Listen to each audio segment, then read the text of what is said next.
ces instants, nous proclamons ton règne au milieu de nous.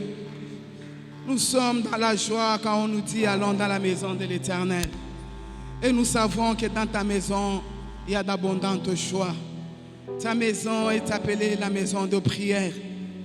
Et si c'est la maison de prière, c'est la maison aussi des solutions aux problèmes. Alors pourquoi nous imposons ton règne au milieu de nous? Voulons que pendant ce temps, tu visites ton peuple, que tu nous donnes la joie parfaite, que tu nous donnes la consolation, ô Dieu, que tu nous frayes le chemin. Seigneur, ton peuple est assez tourné autour d'une même montagne. Et aujourd'hui, nous croyons qu'il y a une percée surnaturelle qui a d'issue par rapport à ton peuple. Voilà pourquoi nous nous recommandons à toi, Seigneur Saint-Esprit. Glorifie le nom de Jésus. Glorifie le Père en ces lieux. Dans la vie de chacun de nous, glorifie le nom de Jésus. Que Carmel disparaisse et que seul Jésus soit glorifié. Nous annulons tout projet de l'ennemi. Nous détrônons tout ce qui est contraire à la volonté de Dieu pour ce culte et pour le peuple de Dieu. Et nous déclarons que Jésus est Seigneur. Nous imposons le rang de Jésus. Nous imposons la grandeur de Jésus. Nous imposons la puissance de Jésus. Nous imposons l'autorité de Jésus. Et nous déclarons que tout genou fléchit devant le nom de Jésus. Et que toute langue confesse que Jésus est Seigneur. En ces lieux, seul Jésus est Seigneur. En ces lieux, seul Jésus est digne d'hommage. En ces lieux, seul Jésus est digne d'être couronné. Voilà pourquoi, Seigneur, nous avons confiance en toi pour ce que tu vas faire dans nos vies. Donne gloire à ton nom, Seigneur. Au nom de Jésus. Puissant, tellement, comment je peux dire, ça sollicitait la conscience, la responsabilité. Et quand j'ai entendu ça, j'ai dit, mais demain je dois prêcher, j'entends des choses comme ça. Quand il a fini, je l'ai appelé. J'ai dit, Dédi, je me sens responsabilisé, mais je sais que ce n'est pas par la force humaine que je vais y arriver. Il m'a dit, si tu crois, tu verras la gloire de Dieu. Et il a prié pour moi, il a dit que le peuple de Dieu soit béni quand tu seras en train de parler. Et je crois que particulièrement aujourd'hui, l'onction de l'archevêque va vous affecter. Parce que c'est avec son onction que je vais prêcher ce matin. Que Dieu bénisse nos évêques, particulièrement le bishop Abraham qui est avec nous. Je crois à l'onction qui est sur lui. Je crois au ministère de l'enseignement qui ressort de lui. J'apprends beaucoup de lui.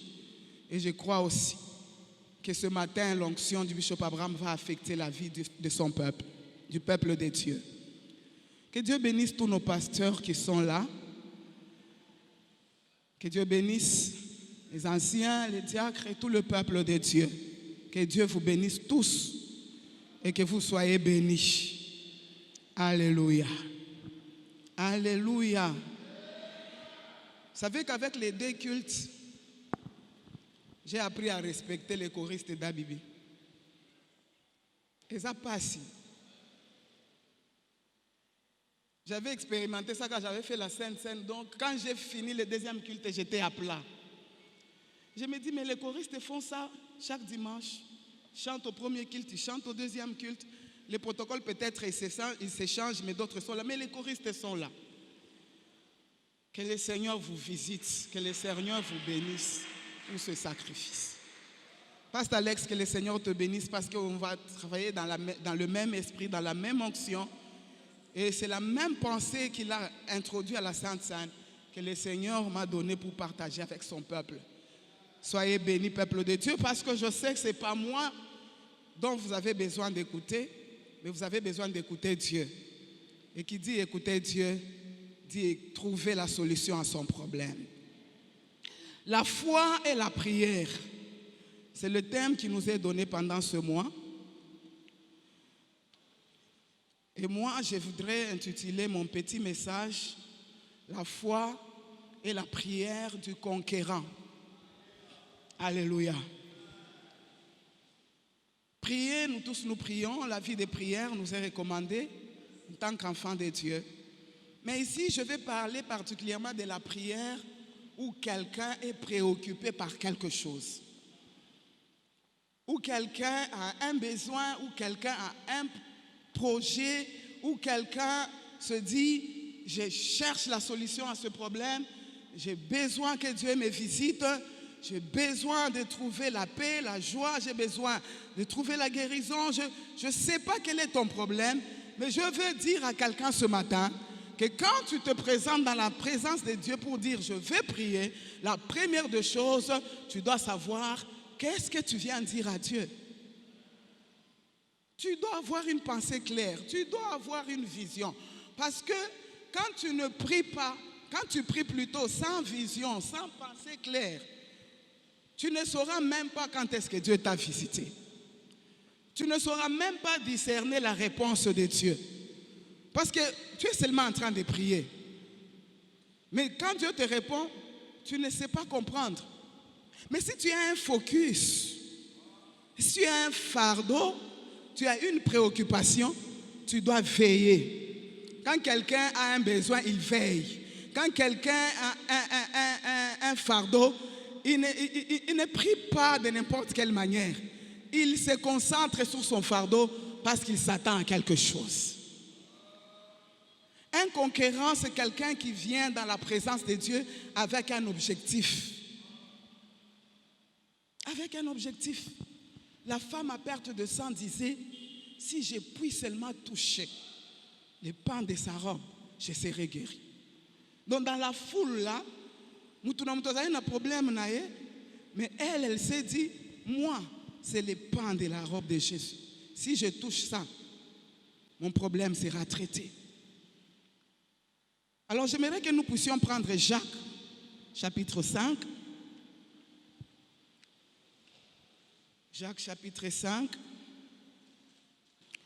Nous allons lire à partir du verset 13. La Bible dit, quelqu'un parmi vous est-il dans la souffrance, qu'il prie? Quelqu'un est-il dans la joie, qui chante des cantiques? Quelqu'un parmi vous est-il malade, qu'il appelle les anciens de l'Église, que les anciens prient pour lui, en loignant d'huile au nom du Seigneur. La prière de la foi sauvera le malade et le Seigneur le relèvera. Et s'il a commis des péchés, il lui sera pardonné. Verset 16. Confessez donc vos péchés les uns aux autres et priez les uns pour les autres afin que vous soyez guéris. Écoute la suite. La prière fervente du juste a une grande efficacité. Écoute maintenant le verset 17. Élie était un homme de la même nature que nous. Il pria avec instance pour qu'il n'ait plus point. Et il ne tomba point de pluie sur la terre pendant 3 ans et 6 mois. Verset 18. Puis il pria de nouveau. Et le ciel donna la pluie. Et la terre produisit son fruit. Est-ce que nous pouvons dire amen à la parole de Dieu? Allons dans Philippiens chapitre 4. Verset 6. La Bible dit, ne vous inquiétez de rien, mais en toute chose, faites connaître vos besoins à Dieu par des prières, par des supplications, avec des actions de grâce. Et la paix de Dieu, qui surpasse toute intelligence, gardera vos cœurs et vos pensées en Christ. Quelqu'un dit amen. Quelqu'un est-il dans la souffrance? Qu'il prie. La souffrance ici, c'est un fardeau. Ce n'est pas nécessairement souffrance selon la définition de la souffrance, une définition vague, non. C'est la souffrance par rapport à un problème qui te préoccupe, qui te dérange, pour lequel tu n'as pas de solution. C'est la souffrance par rapport à une attente, mais pour lesquels tu n'as pas d'issue. C'est la souffrance d'un corps qui souffre, qui est malade, qui cherche la guérison. C'est la souffrance d'une famille en difficulté. C'est la souffrance d'un couple en complication où ils n'ont pas d'issue, ils ne comprennent pas où ils en sont. C'est la souffrance de quelqu'un qui cherche un boulot qui ne trouve pas. C'est la souffrance de quelqu'un qui veut voyager, qui n'a pas d'issue. Donc il est question d'une préoccupation. Quelqu'un est-il dans la souffrance? Qu'il prie. Dieu dit, si tu as un problème, au fait, ce que ça veut dire, prie. Et Philippiens 4 nous dit, ne vous inquiétez de rien. Faites connaître vos besoins. En d'autres termes, Dieu a besoin de connaître exactement quel est ton problème. Dieu a besoin de connaître exactement qu'est-ce qui te dérange. Dieu a besoin que tu t'exprimes.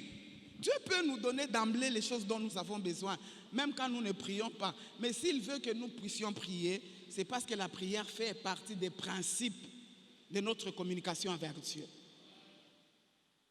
Et nous devons nous y exercer. Alors je me dis, quelqu'un qui a la foi et qui se dit, je veux quelque chose, un conquérant, c'est quelqu'un qui a une visée. J'ai un problème, Seigneur. Je viens te présenter ce problème. Et je dois être précis. Tu dois savoir définir le contour de ton problème. Parce que même quand Dieu veut te répondre, c'est à propos de ce que toi tu lui as dit. C'est vrai qu'il peut aller au-delà, parce que la Bible dit que Dieu nous donne au-delà de ce que nous pensons et imaginons. Mais il faut d'abord penser. Toi, tu n'as rien pensé, tu n'as rien imaginé, mais tu veux que Dieu te donne au-delà de ce que tu penses et au-delà de ce que tu imagines. Quand Dieu regarde dans ta pensée, il n'y a que la confusion. Mais maintenant, Dieu va te donner au-delà de quoi? Alléluia. Alléluia. Un conquérant, c'est un visionnaire. Un conquérant, c'est un homme, une femme de principe. Quand tu te trouves devant quelque chose qui n'a rien à voir avec ce que tu cherches, passe. Passe. Ce n'est pas ce que tu veux. Ce n'est pas ce que tu cherches. Toi, tu as demandé quelque chose de précis auprès de Dieu. Nous allons y revenir dans les étapes. Mais je veux que la première étape, que nous puissions savoir, présenter à Dieu nos besoins de manière précise. Alléluia. Je disais au premier culte, je donnais un témoignage parce que, vous savez, des fois quand nous prêchons, c'est même à nous-mêmes que Dieu parle d'abord. Quand tu prêches un message où toi-même tu ne te retrouves pas, ce message n'est pas efficace. À un certain moment, le Seigneur m'a dit, tu pries beaucoup, c'est vrai, mais je veux maintenant, par rapport à certains domaines, que tu sois clair. Tu veux quoi? Alléluia. Et depuis un certain moment, j'ai appris à prier avec précision. Et quand je me tiens sur quelque chose, je ne lâche pas jusqu'à ce que je vois et que Dieu m'a donné ce que je veux. Alors je disais, pendant le confinement, un grand frère qui vit à Lubumbashi, il était très malade. Alors il a commencé à faire les démarches pour qu'il puisse être évacué. Mais pendant le confinement, vous savez, on avait fermé les frontières. Alors pour sortir, il fallait l'autorisation de la DGM. Mais maintenant, dans les provinces, ils n'ont pas d'autorisation. Dans les provinces, écrivent à Kinshasa et c'est Kinshasa qui autorise. Alors, ils ont écrit pour qu'on leur donne l'autorisation. Ça a commencé à traîner. Et entre-temps, le cas s'aggravait. En fait, ils souffraient des calculs rénaux. Ça a commencé à s'aggraver. Maintenant, comme il avait un problème de tension, plus il avait mal, plus la tension montait. C'était arrivé à un certain moment, il n'arrivait plus à parler. Donc, c'est pas vous décrire, parce que même quand je l'appelais, il n'arrivait pas à parler. Donc, on devait solliciter sa femme pour savoir comment il va et tout. Et c'est pendant ce temps-là, ils ont décidé, ils m'ont appelé, ils m'ont dit, ça ne va pas ici, Donna, tout ça. Bon, je leur ai dit, souvent vous m'appelez seulement quand c'est grave, c'est alors que vous m'appelez. Quand le problème commence, moi je ne suis pas souvent au courant. Et j'ai dit, bon, nous allons les soutenir en prière. Sa requête, c'était quoi? Soutenez-moi en prière, les dossiers traînent à Kinshasa pour mon évacuation. Alors on a commencé à prier pour que Dieu ouvre ou touche les gens de la DGM pour qu'ils donnent l'autorisation. Pour qu'il soit évacué, parce que comme il avait son médecin, tout ça, c'était un cas qu'on suivait déjà. Mais l'autorisation ne sortait toujours pas. Mais entre-temps, la personne souffrait. Je suis en train de nous parler de quand nous venons dans la présence de Dieu, sachons ce que nous demandons à Dieu. Et nous tous, on était en train de prier, Seigneur, ouvre les portes. À un moment, le pasteur Rebecca m'a même appelé, mais va à la DGM, va leur dire, j'ai un dossier. J'ai dit, je ne sais même pas par où je vais commencer. Je ne sais même pas qui a son dossier et tout. Tellement que chaque jour, c'était des nouvelles, ça s'aggravait et tout. Et puis, à un moment, Une servante de Dieu m'appelle, Maman Sissi, elle me dit, Pasteur Carmel, on ne doit pas être distrait dans cette affaire. J'ai vu un esprit de mort, je viens à la maison. Elle est venue. Pendant même qu'elle était là, les appels à tout moment, ça ne va pas, tout ça, il ne parlait pas, il s'agite. Moi, j'ai dit, maintenant on fait quoi? Il y a même un grave qui m'a dit, va à Lubumbashi, alors sois sur place. J'ai dit, mais moi je vais à Lubumbashi pour faire quoi? À ce moment-là, il n'y a pas de vol et tout. Et quand Sissi arrive, elle dit, non, pasteur, je crois que nous prions mal. L'autorisation, ce n'est pas ça la solution. Prions pour que Dieu les guérisse. Parce que le vrai besoin, c'est la guérison. Le problème, ce n'est pas l'autorisation. Moi, j'ai dit, ok, nous allons maintenant prier. Je l'ai appelé. Je l'appelle. J'ai dit, est-ce que tu crois que Dieu peut te guérir? Il dit, oui, je crois que Dieu peut me guérir. Entre-temps, j'avais déjà donné des requêtes aux serviteurs de Dieu. Soutenez-moi en prière, le grand frère est malade et tout, c'est grave, tout ça. Les gens me soutenaient. Et je lui ai dit, mets ta main là où tu as mal. J'ai insisté. Comme je n'entendais pas ce qu'il disait, moi, dis que tu as mis ta main là où tu es malade. Il essaie de sortir la voix, oui, j'ai mis. J'ai dit, ok. J'ai dit, au nom de Jésus, je déclare que tu es guéri. Je déclare que ce qui te dérange dans ton ventre là est détruit au nom de Jésus. Avant même que tu n'ailles voir ton médecin, tu seras guéri au nom de Jésus. Bien-aimé, quand j'ai prié, j'ai senti que le fardeau m'a quitté. Un cas où nous tous on était en alerte, on ne dormait pas, tout ça. Je me rends compte que ça fait 2 jours, je n'appelle pas. Alors que j'appelais dans la journée même 4-5 fois pour vérifier toujours comme le problème de tension. Tension m'a dit, prends tel médicament. Il y a des grands frères qui à distance inscrivaient des médicaments. So, eux, ils m'appellent moi, ils me disent ce qu'il faut faire. Moi, j'appelle Lubumbashi, tout ça. Mais 2 jours sans appeler, c'est grave. Je me réveille, je dis, mais je n'ai pas les nouvelles de mon frère. Comment j'ai été si négligente? J'appelle sa femme. Je lui dis, comment ça va chez vous? Il dit, Tantine, comme elle m'appelle Tantine, comme ses enfants m'appellent Tantine. Il dit, Tantine, il va bien. J'ai dit, il va bien. Quelqu'un pour qui on disait, c'est grave. Mais comment tu me dis, il va bien? Donc, des fois, même quand nous prions, nous-mêmes, nous ne nous rendons pas compte que ce que nous sommes en train de demander, Dieu va le faire. Il va bien. Et puis, elle me dit, il est ici, je te le passe. Allô, pasteur, comment ça va? Que Dieu te bénisse. Je me sens bien, les douleurs sont finies. Je dis, ah! Et si?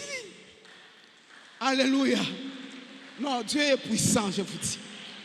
Quand nous présentons à Dieu nos problèmes, quand nous présentons à Dieu nos besoins, il agit. Une semaine après, j'ouvre mon WhatsApp, je vois une image. Voici les calculs qui me dérangeaient, qui est sorti. Non seulement il va bien, non seulement douleur est sili, calcul est bimi. Non, l'ikamoan est sili, donc dossier clos. Dans les choses qui demandaient qu'il soit évacué, les choses qui demandaient qu'il dépense l'argent pour aller voir son médecin. La prière est sili. J'ai dit ce matin, à cause de l'œuvre de la croix et à cause du Saint-Esprit qui gère l'Église et qui gère les solutions aux problèmes du peuple de Dieu, quel que soit ton problème, pendant que je suis en train de parler, tu auras la solution. Tu auras la solution. La Bible dit, oh toi qui écoutes les prières, tous les hommes viendront à toi. Tu nous exauces par ta grâce. Toi qui es l'espoir de toutes les extrémités lointaines de la terre. Bien aimé, quand nous prions, Dieu exauce.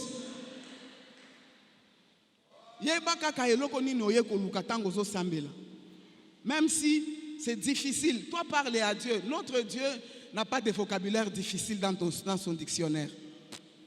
Il a dit à Abraham, y a-t-il quelque chose d'étonnant de la part du Seigneur? Non. Zala a une vision claire. Ça, tu dois savoir ce que tu veux pendant que tu es en train de prier. Bartimée était mendiant et aveugle. Mendiant et aveugle. La Bible ne nous dit même pas qu'il était aveugle et mendiant. La Bible commence par mendiant. Donc, selon les hommes, point remarquable. Tout le monde voyait vraiment que ce monsieur a un problème. C'est un mendiant. Mais quand Jésus est venu, il lui a posé la question pour dire, Bartimée, qu'est-ce que tu veux que je fasse pour toi? Bartimée a dit, mes yeux. Que mes yeux souffrent. Donc il y a des problèmes qui sont des problèmes apparents. Mais le véritable problème, tu dois savoir l'identifier. Parce que quand Dieu te visite, c'est pour traiter le véritable problème. C'est pour traiter le véritable besoin. C'est pour répondre à la prière qui présente le vrai besoin. Dieu ne veut pas des marmailles. Dieu ne veut pas des embouteillages quand tu pries. Dieu veut quelqu'un qui est stable dans ce qu'il veut. Je veux que mes yeux s'ouvrent. Et quand Bartimée a dit ça, Jésus lui a dit que tu te sois fait selon ta foi. La Bible dit, à l'instant même, il a retrouvé la vue. Je crois qu'il y a des gens qui auront les réponses instantanées. Avant Tobima, pendant que je suis en train de parler, à l'instant même. Mais Dieu fait des choses dans la simplicité. Dans la simplicité. Il y a des moments où le Seigneur peut te demander un peu d'effort. Nous allons y arriver. Nous sommes en train de parler d'un conquérant. Mais il y a des moments aussi simples que ce soit. Que mes yeux s'ouvrent. Paf, fous-moi mi paix. Nous devons croire que Dieu rémunère ceux qui les cherchent. Alléluia. La deuxième des choses, c'est que pendant que tu es en train de prier, demandant à Dieu la solution à un problème, tu as un besoin, Dieu peut te répondre par une parole. Alléluia. La fois dernière, quand j'ai travaillé ici pendant la semaine, c'était un vendredi, je disais au peuple de Dieu que le Seigneur nous répond de plusieurs manières. Il peut nous répondre directement comme il a répondu à Bartimée. Il peut nous répondre par des instructions, en te donnant une parole, une instruction. Et c'est pendant que tu seras en train d'obéir ou d'exécuter l'instruction que la solution à ton problème va se manifester. Dieu peut te répondre par les opportunités. Et Pasteur Jerry nous en a parlé. Quand tu as frappé, on a ouvert la porte, il faut entrer. Mais pour entrer, il faut reconnaître que c'est cette porte où il faut entrer. Alléluia. C'est pourquoi nous avons besoin de comprendre Dieu, de comprendre le langage de Dieu. Dieu peut te parler de manière qui dépasse ton intelligence. Souvent, ce n'est pas logique. Mais ma préoccupation ce matin en te parlant de la réponse de Dieu au travers d'une parole, c'est pour te dire que généralement, même quand Dieu te donne une parole, cela ne veut pas dire que la prière est finie. Cela ne veut pas dire que ta démarche est finie. Cela ne veut pas dire que ta responsabilité s'arrête là. Non. Dieu te donne une parole pour te sortir du carrefour afin que tu t'engages dans une histoire, dans quelque chose qui est précis. Parce que tu peux être là comme Bartimée, Seigneur, visite-moi. Et quand Dieu te visite, il dit, Bartimée, je vais te visiter, mais ton problème, ce n'est pas parce que tu es mendiant. Ton problème, c'est les yeux. C'est-à-dire, en ce moment-là, tu oublies la mendicité, tu te concentres sur le problème de tes yeux. C'est pourquoi Dieu nous parle. Quelqu'un qui s'arrête à la parole, c'est comme quelqu'un qui est en train de chercher une adresse. Tu arrives, par exemple, comme chez moi, là, j'habite aux zones, Kindouti, tout ça, tu arrives, je cherche un pasteur. Il y a quelqu'un qui est arrivé un jour sur mon avenue. Je cherche un pasteur. On lui dit, il y a 4 pasteurs sur l'avenue. Toi, tu cherches quel pasteur? Abi, pasteur Carmel, Bitoye, pasteur Carmel, Temetoye, qui est venu au pasteur Moko à moi si à Zalak. Toi, on a besoin de à moi si à porte verte. Bon, maintenant, quand on te dit ça, c'est pour que tu dises, ok, merci, je connais maintenant l'adresse, je rentre. Ou bien c'est pour que tu ailles à l'adresse. Quand on te donne l'adresse, c'est pour que tu arrives à l'adresse parce que tu as une préoccupation. Un conquérant, ce n'est pas quelqu'un qui est distrait. Mais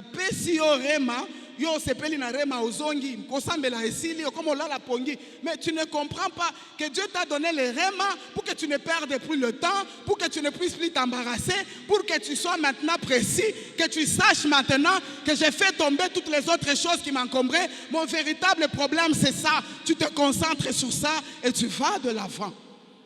Le réma, c'est pour t'orienter. La Bible dit dans le psaume 84, ceux qui se confient à l'Éternel trouvent dans leur cœur des chemins tout tracés. Mais la suite, c'est quoi? Dieu renouvelle leur force pendant la marche. C'est-à-dire quand Dieu te montre les chemins, c'est pour que tu marches. Dieu renouvelle leur force pendant la marche et ils font quoi? Ils se présentent devant Dieu à Sion. C'est à Sion où il y a la solution. Dieu t'a montré le chemin pour que tu te fortifies, que tu ne puisses plus faire les zigzags, mais que tu ailles tout droit vers le but jusqu'à ce que tu sois en communion avec Dieu et que Dieu te donne la solution à ton problème. Dis avec moi, j'ai mon réma et je marche selon le réma. Alléluia. J'ai entendu un homme de Dieu qui disait, la chose pour laquelle Dieu m'a parlé, je vais mourir là-bas. Et quand je l'ai entendu faire cette affirmation, j'ai cherché à comprendre pourquoi il a affirmé ça. Mais en étudiant la Bible, j'ai compris que non, en fait, nous vivons pour un objectif, nous vivons pour un but. Mais comment Dieu peut te montrer la voie de ta vie et toi tu trouves que c'est une parole comme toute autre? Non, c'est ça même qui te donnera le succès. C'est ça même qui va déclencher ta gloire. C'est ça même qui va te délivrer. Cette parole-là, elle demande ta participation. 2 Chroniques 32, 24, la Bible dit, Ézéchias adressa à Dieu une prière. Et Dieu a fait quoi? Dieu lui a adressé une parole. Et puis, il a eu un prodige. C'est à partir de la parole que tu vas chercher le prodige. On ne s'arrête pas quand la parole est donnée. Alors, lorsque nous lisons Jacques 5, que nous venions de lire, la Bible nous dit, Élie était un homme de la même nature que nous. Il pria avec instance pour qu'il ne puisse pas pleuvoir. Il n'a pas plu. Et puis, il pria encore et il a plu. Qu'est-ce que ça veut dire? Ça veut dire qu'Élie a cherché la pluie pour qu'elle se manifeste. Quand je médite les correspondants de ce passage de Jacques 5, qui est dans 1 Roi, chapitre 18, chapitre 19, ceux-là qui veulent étudier l'histoire, la Bible nous dit, avant qu'Élie ne commence à prier par rapport à la pluie, Dieu lui-même lui a dit, va, je vais faire tomber la pluie sur la surface de la terre. Dieu lui a dit, je vais faire tomber. Il lui a dit que la pluie, donc le temps de la sécheresse a pris fin, maintenant la pluie va tomber. Est-ce qu'il était encore nécessaire qu'Élie demande la pluie? Non, parce que Dieu avait déjà donné la pluie. Dans la prière dont il est question, où Élie priait avec instance, si vous lisez l'histoire dans 1 Roi, il n'était pas en train de prier pour savoir si la pluie va tomber ou pas, si Dieu va donner la pluie. Il connaissait déjà la pluie. Il avait même entendu les bruits de la pluie. Il a même annoncé à Akab que la pluie va tomber. Mais la Bible dit, quand il a envoyé son serviteur pour aller parler à Akab, lui il a fait quoi? Lui il est monté à la montagne pour aller prier. C'est-à-dire, il est parti réclamer ce que Dieu lui a dit. Ça veut dire aussi que Dieu peut t'avoir parlé. Si tu ne fais rien, tu n'auras rien. Regardez le travail laboureux que Élie a exercé sur la montagne. Malgré que Dieu lui a dit, la pluie va tomber. Il a fallu qu'il prie avec intensité. Et pendant qu'il priait, et il est en train de prier, il appelle son serviteur, il dit, va vérifier. Son serviteur va vérifier et il dit, il n'y a rien. Deuxième fois, il n'y a rien. Dieu a parlé ou il n'a pas parlé? Il a parlé. Les bruits même s'est fait entendre. Il a même déjà annoncé à Akab qu'il y aura la pluie. Mais dans dans la réalité, quand nous regardons l'atmosphère, quand nous regardons, il n'y a aucun signe. Mais cependant, spirituellement, Dieu a déjà donné. Il y a beaucoup de gens à qui Dieu a déjà répondu. Mais à cause de la paresse, à cause de la négligence, vous n'avez pas su conquérir les choses que Dieu vous a données. Et ce matin, le Seigneur m'a envoyé pour vous dire, ne vous arrêtez pas au réma. Allez à la conquête des choses que vous êtes en train de chercher. Quand tu cherches, tu vas trouver. Et Élie est parti chercher la pluie. Il priait. La Bible dit, il priait avec instance. C'est-à-dire, il était en train de réclamer, il était en train de déclarer, il n'était pas en train de demander parce que Dieu avait déjà donné la réponse à la demande. Il ne demandait plus, mais il réclamait, il tirait l'invisible vers le visible. Alors quand tu as les rémas, quand Dieu t'a parlé, prie maintenant de manière à ce que l'esprit s'implique dans le travail que tu fais. C'est pourquoi je vais nous donner 2 ou 3 choses selon que le temps nous est imparti. Comment prier quand Dieu nous a donné les rémas? De quelle manière prier quand tu as la révélation de ce que Dieu veut pour toi.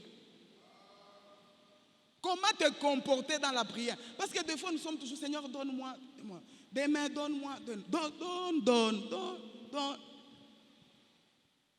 Ce n'est pas toujours de cette manière. À un moment, j'ai déjà donné. Mais c'est où, Seigneur? J'ai déjà donné. C'est ta responsabilité aussi de scruter l'horizon pour chercher à ce que Dieu t'a donné devienne une réalité.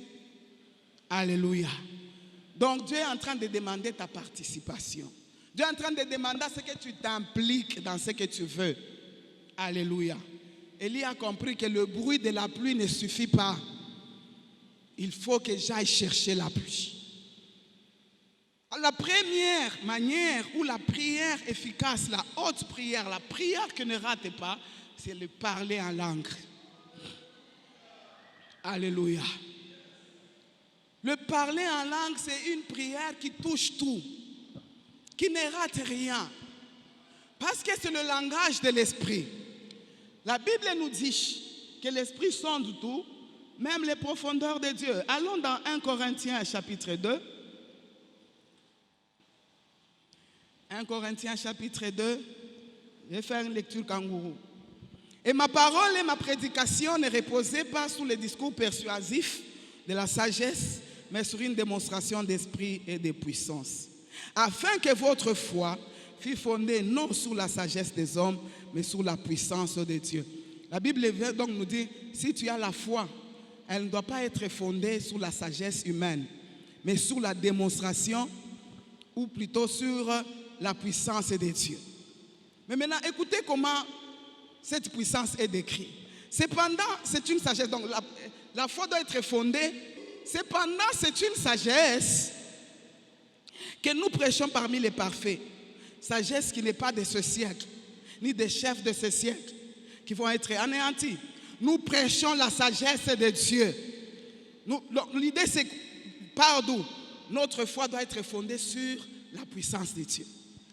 Mais cette puissance de Dieu, elle se trouve dans la sagesse de Dieu. Maintenant, la Bible nous dit cette sagesse, elle est cachée. Elle n'est jamais montée au cœur de l'homme. Alléluia. Je vais lire littéralement comme c'est écrit. C'est une sagesse qu'aucun des chefs de ce siècle n'a connue, car s'ils l'eussent connue, ils n'auraient pas crucifié le Seigneur de gloire. Mais comme il est écrit, concernant la sagesse là, qui renferme la puissance de Dieu, ce sont des choses que l'œil n'a point vues, que l'oreille n'a point entendues, et qui ne sont point montées au cœur de l'homme. Ce sont des choses que Dieu a préparées pour ceux qui l'aiment, pour ses enfants. Donc pour que tu puisses accéder à cette sagesse, il faut la moine en ensemble. Tu peux être intelligent, un génie en tout, mais il y a certaines choses que tu n'arriveras jamais à atteindre. Tu seras toujours limité parce que les choses qui sont destinées pour ta gloire sont cachées. Tu ne les connais pas. La Bible dit, Dieu nous les a révélées par quoi? Par l'Esprit. Donc c'est seulement par l'Esprit que tu peux accéder à cette sagesse qui renferme les mystères de ta gloire, qui renferme la puissance de Dieu sur laquelle tu dois placer ta foi, qui renferme la puissance de Dieu qui va déclencher les mouvements, les succès dans ta vie. Alors je vais au verset 12, la Bible dit, or nous n'avons pas reçu l'esprit du monde, mais l'esprit qui vient de Dieu, afin que nous connaissions les choses que Dieu nous a données par sa grâce. Je vais bien t'expliciter cela. La Bible dit, Paul est en train de dire, je ne veux pas que ta foi soit fondée sur la sagesse humaine, c'est-à-dire sur l'intelligence humaine, sur la connaissance humaine. En d'autres termes, sur la logique, la science, tout ce que tu connais. N'y mets pas ta foi. Parce que ça n'aboutira toujours pas. Des fois, ça réussit, mais ça n'aboutira toujours pas. Alors, Paul nous dit, il faut que ta foi soit fondée sur la puissance de Dieu. Est-ce que je parle à quelqu'un ce matin? Donc, quand toi, tu as un problème, tu es en train de chercher que Dieu intervienne dans ta vie. Les hommes peuvent t'aider, c'est vrai.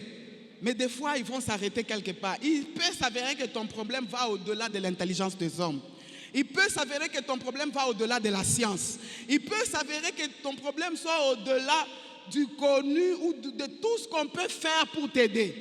Alors c'est pourquoi il ne faut pas que ta foi se limite dans ton médecin, dans ton père qui va te recommander, ce ministre-là qui va... Non, que ta foi puisse plutôt se fonder sur la puissance de Dieu. Alors, la Bible est en train de nous dire, cette puissance de Dieu, c'est une sagesse cachée.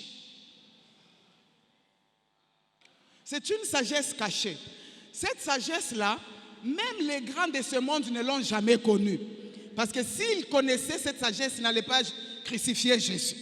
Donc, ils étaient en train d'attendre le Messie, mais comme ils n'avaient pas la vraie connaissance ou la manière dont Dieu va présenter le Messie est venu, ils ne l'ont pas reconnu, ils ont continué à attendre. Il y en a qui continuent à attendre jusqu'à aujourd'hui, alors que le Messie est déjà venu. C'est pour cela que je suis en train de dire à quelqu'un que les choses qui contribuent à ta gloire, les choses que Dieu t'a données par sa grâce, les choses qui touchent à ta destinée, les choses qui font que ta vie doit être bénie, se trouvent cachées dans un mystère. Et la Bible dit, ces choses-là ne sont jamais montées au cœur de l'homme. L'œil n'a jamais connu ça, l'oreille n'a jamais entendu ça. Donc, ton intelligence n'y a jamais touché. En passant, je vais te dire que si ça ne dépendait que de moi, je suis la pasteur. Et je ne me rappelle pas avoir prié pour que je sois la pasteur. Je ne me rappelle pas. Moi, j'ai fait le droit, j'avais des projets et des choses que je voulais accomplir dans la vie. Quand j'ai terminé mes études, j'ai commencé, j'écrivais des statuts, je faisais des statuts. J'étais intelligente à l'école, à l'université. J'avais des projets. Mais Dieu ne me voyait pas dans toutes ces choses-là. Dieu ne me voyait pas dans ça. Et vous savez, on me colle aujourd'hui, c'est un samedi. J'arrive le dimanche à l'église. Ma mère Esther me croise au couloir. Elle me dit, tu es bien habillé, coiffé, qu'est-ce qu'il y a? Ma copine qui est à côté de moi, Cécile, me dit, on l'a collé hier. Ma mère Esther qui me dit, maintenant il faut servir Dieu. Mais est-ce que quelqu'un qui termine les études, on lui dit de servir Dieu? Vous savez un peu comment Dieu a commencé à me désaxer. Moi j'avais des projets, mais Dieu avait des projets destinés pour ma gloire. Le parler en langue touche à tout. Qu'est-ce qui m'est arrivé? Je me suis rendu seulement à un moment là. Un moment, le Seigneur m'a mis à cœur de prier. J'ai commencé à prier Dieu. J'ai prié, je suis allé dans les montagnes, j'ai prié. Quand je prie en langue, il m'arrive, je peux atteindre 7 langues. Donc, change les langues à un certain moment, ça devient comme du feu. Je peux courir dans tous les sens, je ne sens rien. Je suis en esprit. Mais vous savez, quand j'ai terminé de prier, pendant cette période-là, je vois une vision où je vois l'archevêque qui me voit, qui vient. On était les anciens du domaine 3. Dans la vision, l'archevêque vient et dit, Carmel, viens avec moi. Je vois ça dans la vision. Je vais sortir. Il y avait comme un gardien là qui me pose la question, mais toi tu vas où? Alors l'autre gardien lui dit, son père spirituel l'a appelé. Alors il me sort des anciens Tobimi. 2 semaines après, un dimanche, on était à Msoso. Avec notre pasteur de domaine 3 qui était le pasteur Jean-Claude, on était là les anciens. On causait, on rigolait. Tout à la l'archevêque à la porte. Il est entré dans notre masolo et dit, au fait, je suis venu pour toi, Carmel, viens avec moi. J'ai vu ça en vision. Qu'est-ce que ça veut dire? Oh, Nzambaye bisibiso. Ozala pasteur. Ngai. Nabide dit, je ne saurais pas. Maman Judith a dit, nous savions déjà que tu allais dire que tu ne sauras pas. Mais c'est ce que nous, Dieu nous a dit. Maintenant, là, pendant que je prêche, quand même que là, j'étais une jeune fille, je ne savais pas prêcher, je ne savais rien. J'étais intercesseur attaché à la chambre haute. Pour vous dire vrai, j'aimais la chambre haute. Mais quand Dieu a dit les choses qui sont destinées pour ta gloire, c'est le pastoral. J'ai compris qu'il fallait obéir. Et c'est quand j'ai obéi que l'intelligence a commencé à s'ouvrir pour comprendre la parole, enseigner la parole comme je vous prêche aujourd'hui.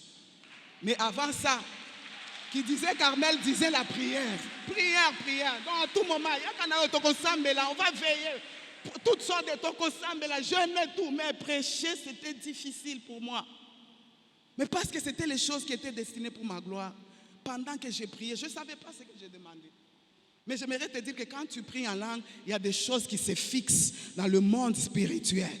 Oye bango te. Ozala conscient, ozala consciente. Il y a des choses qui se forment dans le monde spirituel. Si tu es en train de prier en langue, c'est la troisième étape. Hein. J'ai parlé de vision, vraiment. Troisième étape, le parler en langue, donc la prière en esprit. Un conquérant doit savoir être partenaire du Saint-Esprit. Savoir prier par l'esprit, parce que l'esprit sonde tout, même les profondeurs de Dieu. Et quand tu pries par l'esprit, je suis maintenant à la quatrième étape, parler en langue finit toujours par le prophétique. Toujours. Je ne parle pas de l'esprit des prophètes ou du don de prophète, je parle du prophétique. Il y a une différence entre le don de prophétie et le prophétique. Le don de prophétie, ça veut dire Dieu te dit ce que tu dois dire et tu dis exactement ce que Dieu t'a dit. Mais le prophétique, ce n'est pas ça. Le prophétique, Dieu te donne des pensées. Et c'est toi maintenant, avec ton initiative, avec ta créativité, parce que tu crois, parce que tu fais confiance en Dieu, tu commences toi-même à déclarer, à prophétiser ce que tu veux que Dieu fasse pour toi. Là, c'est toi qui veux. C'est toi qui désires. Dieu est en train de t'accompagner dans tes souhaits. Alléluia. Donc quand tu as parlé en langue, à un certain moment, il y a des pensées qui passent par ta tête. Il y a des choses que le Saint-Esprit commence à fixer en toi. Alors quand tu vois des choses comme ça, n'avale pas ces pensées-là. Ce sont les pensées qui renferment les mystères de ta bénédiction. Ça m'est arrivé plusieurs fois où le Seigneur m'a dit quelque chose, je n'ai pas compris, et puis ça arrive, il dit pourtant, l'autre jour-là, quand j'ai prié, j'ai vu une chose pareille, j'ai vu une pensée, mais je n'ai rien fait, et ça s'est passé. Il y a des moments même, quelqu'un peut mourir parce que tu n'as pas bien saisi la pensée de Dieu, tu n'as pas travaillé sur la pensée de Dieu. Il y a des moments où tu peux rater quelque chose de précieux, de glorieux, parce que tu n'as pas pu saisir la pensée de Dieu et tu n'as pas pu travailler selon cette pensée de Dieu. Et j'ai commencé à prier par rapport à ça. J'ai dit au Seigneur, donne-moi la capacité de te comprendre, de te saisir et d'agir conformément à ce que tu me dis. Ce qui fait que quand je priais en langue pendant longtemps, à un certain moment, je laisse l'Esprit s'exprimer. Je commence à prophétiser. Je parle sur ma vie. Je parle sur ma santé. Un conquérant, il faut à la bilobé là. Un conquérant, quand il voit, il ne doit pas se taire. Un conquérant doit savoir parler aux circonstances, parler aux choses, parler au cœur des hommes, parler aux esprits des gens, parler. Un conquérant ne se tait pas. Pendant que tu es en train de parler, tu es en train de piquer les choses dans le monde spirituel, tu es en train de les amener dans le monde physique. Le prophétique crée un pont entre le spirituel et le physique. Quand tu ne parles pas, il n'y aura pas d'erreur. Un conquérant, c'est quelqu'un qui va au-delà de la réponse qui ne lui plaît pas. On a dit à Élie, il n'y a rien. Élie ne s'est pas occupé de ça. Bien aimé, vous savez, à un certain moment, quand nous cherchons le Seigneur, il faut que nous soyons aguerris. Il faut que nous soyons aguerris. Ce n'est pas parce que le médecin t'a dit que c'est incurable qu'il n'y a pas de solution pour ça. Non. Ce n'est pas parce qu'on t'a dit que c'est impossible qu'il faut arrêter la prière.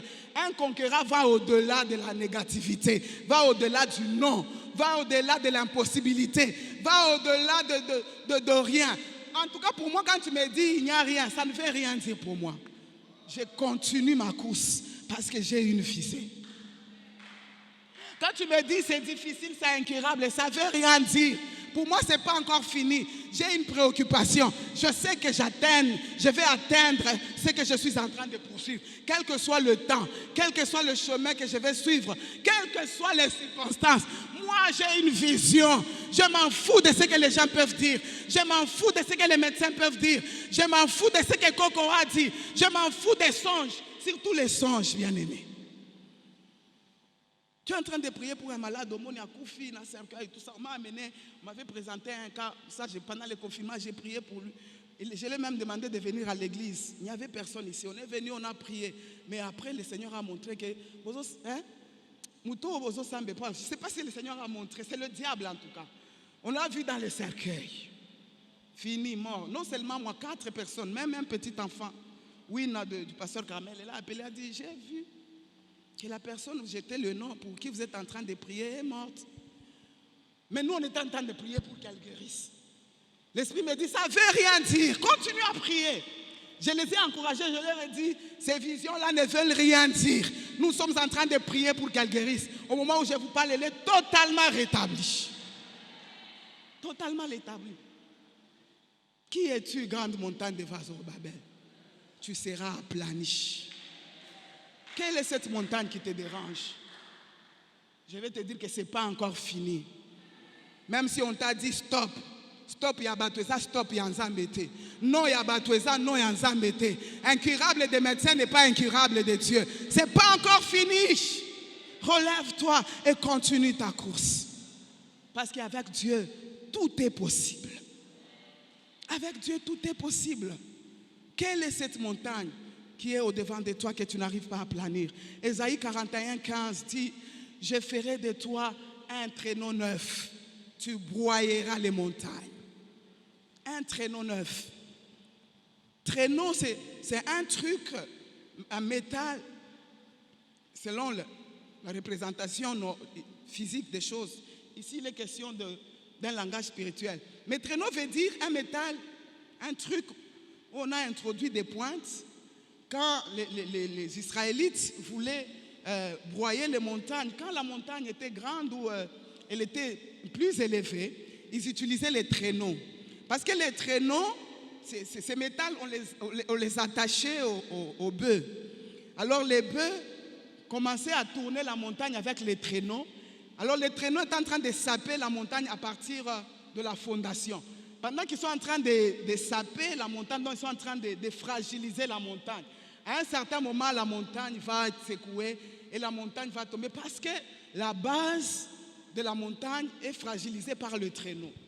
Mais Dieu dit, de son peuple, il dit, je vais faire de toi un traîneau neuf, pointu, aigu. Tu broyeras les montagnes. Alors quand je me suis mis à étudier cette prophétie qu'Ésaïe donne, en fait, il était en train de parler du parler en langue et du prophétique. Les traîneaux, dans le langage hébreu, veut dire double langage, double bouche. Donc Dieu est en train de dire à son peuple, il y aura un temps où je vais te donner une double bouche. Il y a un moment où je vais te donner un langage double. C'est-à-dire, avec ce langage, tu vas broyer les montagnes. En d'autres termes, quand quelqu'un est en train de parler en langue, il a une double bouche. Parce qu'il parle au même moment avec le Saint-Esprit. L'Esprit parle, lui aussi il parle. L'Esprit parle, lui aussi il parle. L'Esprit parle, lui aussi il parle. Oh, l'Esprit connaît tout. Oh, l'Esprit sonde tout. Les choses qui semblent élevées pour toi, quand le Saint-Esprit s'applique, cette montagne sera écrasée. Tu vas seulement te rendre compte que ce qui était impossible devient une réalité. Vous savez, pendant que j'ai préparé ce message, j'avais vu Divin. Moi, j'ai dit, un homme comme Divin ne peut pas échouer. Il parle en langue partout et pour rien. Rema Shakata, Ovola Reba Bobobo. Tu les salues. Merci, Pasteur Rakateke. Frère, tu n'échoueras pas. Parce que Dieu t'a donné une double bouche. Nous devons prendre plaisir. Le don du parler en langue, c'est une merveille. C'est une bénédiction. Tu parles en langue, mais quand tu te mets à prier, la lamentation, maintenant laisse l'Esprit travailler. Laisse l'Esprit pénétrer ton problème. Je vais dire à quelqu'un ce matin, ce n'est pas encore fini. Ce n'est pas encore fini. Israël, pendant qu'il était devant Goliath, tout le monde a regardé Goliath. Ils se sont dit, c'est fini. Ils se sont retenus pendant 40 jours. n'y avait pas de solution. Mais quand le petit David est venu, il a fait une déclaration de foi. C'est ça l'importance du prophétique. Il a fait une déclaration de la foi. Il a dit, toi tu viens contre moi avec tout ce que tu as, lance, javelot et tout et tout. Mais moi je viens de toi au nom de l'Éternel. David a ajouté, dit, aujourd'hui je vais te couper la tête. David est en train de dire à Goliath, je vais te couper la tête. Il n'a ni arme, ni couteau, ni quoi. Il n'avait que 5 pierres. Mais il dit, je vais te couper la tête. Mais parce qu'il a déclaré sa foi, il a fondé sa foi sur la puissance de Dieu. David a coupé la tête de Goliath avec la lance même de Goliath. Bien-aimé, toi parle seulement. L'accomplissement, Dieu va s'en occuper. Toi déclare. L'accomplissement, le Saint-Esprit va s'en occuper. Parle. Parle, ne t'étais point. Jésus, avant même d'aller à la croix, il a regardé les disciples, il a dit, prenez courage, j'ai vaincu le monde. Mais tu n'es pas encore mort, tu n'es pas encore ressuscité, tu ne sais pas à quoi ressemble la croix. Tu dis, tu as vaincu le monde. Et quand il a déclaré ça, il a vaincu le monde. Un moment, il faut te fâcher. Tu es dans le cabinet du médecin. Il te dit, maman, on a fait tout ce qu'on pouvait faire, mais ton cas, nous ne savons pas sur le bot. Il y a un médecin avec beaucoup de politesse. Médecin, l'année prochaine, je viendrai avec mon bébé. C'est parce que tu as peur de parler que tu ne déclenches pas le surnaturel. La Bible dit, Paul est en train de dire à Timothée, dit, je te recommande à Jésus, qui a fait sa confession devant Pilate. C'est-à-dire, quand tu parles devant des témoins, Dieu déclenche sa puissance pour répondre à la fidélité de ta foi. Je te recommande à Jésus qui a fait une belle confession devant Pilate. Vous savez c'est quelle confession Jésus a fait devant Pilate? Mais Pilate a tout nié. Tu es roi? Jésus lui dit, je suis roi. Ah! Roi dans les liens. Roi, on est en train de le chicoter. Il a déclaré devant Pilate que je suis roi. À un moment, il lui a dit, c'est lui qui m'a livré entre tes mains. Il a commis une grave erreur. Dans d'autres termes, je suis roi. Attends, je suis en train de souffrir, je suis roi. Je suis en train de dire à quelqu'un, ce que tu apparais aujourd'hui, ce n'est pas encore fini. C'est pas encore fini. C'est pas encore fini.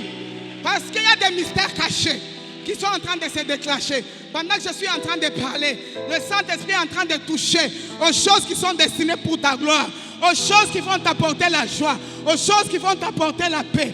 Quand moi je ne comprends rien, je parle seulement en langue.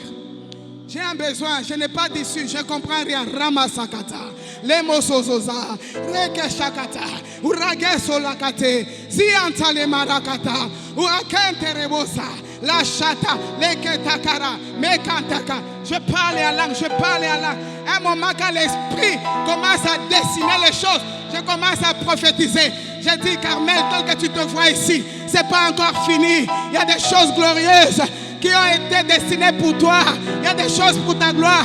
Quoique cachées, elles sont accessibles. Je me bénis moi-même. Je dis, Carmel, tu es béni. Ton esprit est béni. Ton âme est bénie. Ton corps est béni. Je me tourne devant Logos Rema. Je dis à Logos Rema, il n'y a pas de femme stérile à Logos Rema. Tel n'est pas stérile. Tel n'est pas stérile. Je déclare que je porterai les bébés de toutes les femmes qui ont été déclarées stériles ici à Logos Rema. Je porterai leurs bébés au nom puissant de Jésus. Ce que tu es aujourd'hui, ce n'est pas tout ce que tu as. Que les mystères de ta vie soient décortiqués. Que les mystères de ta vie soient décortiqués au nom puissant de Jésus. Je déclare ce matin que le rapport médical ne veut rien dire. La ménopause ne veut rien dire. L'impossibilité ne veut rien dire. Notre Dieu est puissant. Dieu n'est pas un homme. Dieu a parlé une fois. 2 fois j'ai entendu ceci. C'est que la force est à l'Éternel. La force est à l'Éternel. La force est à l'Éternel. La force n'est pas aux sorciers. La force n'est pas aux occultistes. La force n'est pas à la maladie. Mais la force est à l'Éternel. Je déclare sur quelqu'un ce matin, quels que soient les diagnostics, pendant que je suis en train de parler, le doigt de Dieu te touche. Le doigt de Dieu te guérit. La Bible déclare que l'Éternel renouvelle notre force. Il nous rajeunit comme l'aigle. Je déclare sur quelqu'un dont on a déclaré que c'est devenu impossible que tu retrouves la vitalité par la puissance du Saint-Esprit, par la puissance de la résurrection. J'ai dit que ce n'est pas encore fini. Que la vie se manifeste dans ton corps, dans les membres qui se sont affaiblis. Que la vie se manifeste au nom de Jésus. Que la guérison prenne la place de la maladie. Au nom puissant de Jésus, je déclare que ton corps reçoive la vie, la Zoé de Dieu. Que tu sois revigoré au nom puissant de Jésus. J'annule par la puissance du Saint-Esprit tous les rapports maléfiques qui ont été écrits contre toi. Je les annule au nom de Jésus. J'écris le rapport du Saint-Esprit et je déclare que l'Esprit du Seigneur est sur moi. Car il m'a pour annoncer la bonne nouvelle aux pauvres, pour guérir ceux qui ont le cœur brisé. Tu es guéri au nom de Jésus. Tu es guéri au nom de Jésus. Tu es délivré de ton mal. Que ton montagne soit aplanie. Que ta montagne soit aplanie. Que la stérilité cède et que tu conçoives au nom de Jésus. Que ta vie qui était un désert soit arrosée par la pluie du Saint-Esprit au nom de Jésus. Que toutes ces masses que tu avais plantées qui n'étaient pas encore affectées par la pluie, aujourd'hui je déclare que cette semence puisse germer. Elle va germer. Elle va germer. Là où tu as déposé les dossiers, ton dossier va germer. Là où tu cherches le visa va germer.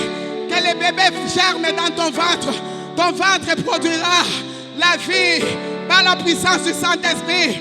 Et c'est là au nom de Jésus que toute montagne qui t'a défié, que toute montagne d'impossibilité soit aplanie, soit aplanie, soit aplanie. Au nom de... C'est pas encore fini. C'est pas encore fini. Même si moi je viens de finir, le Saint-Esprit n'a pas encore fini. Même dans ta maison, que le Saint-Esprit te touche. Toutes les paroles que tu as déclarées dans le secret, que le Saint-Esprit se saisisse de ces paroles et qu'il puisse les faire germer. Que la main de Dieu te soit favorable. Que Dieu incline les cœurs des forts en ta faveur. Au nom de Jésus, je déclare que tu n'échoueras pas. Tu ne mourras pas. Les cercueils que tu as vus, je les consume dans le feu du Saint-Esprit. Au nom puissant de Jésus. La mort que tu as vue, ce n'est pas toi qui vas mourir. C'est celui qui voulait ta mort qui prendra ta place. Je déclare que ceux qui en voulaient à ta vie prendront ta place. Au nom de Jésus. Que la lumière soit partout où il y avait les ténèbres. Que la lumière soit. Que les chemins soient frayés. Partout où il y avait la confusion. Au nom de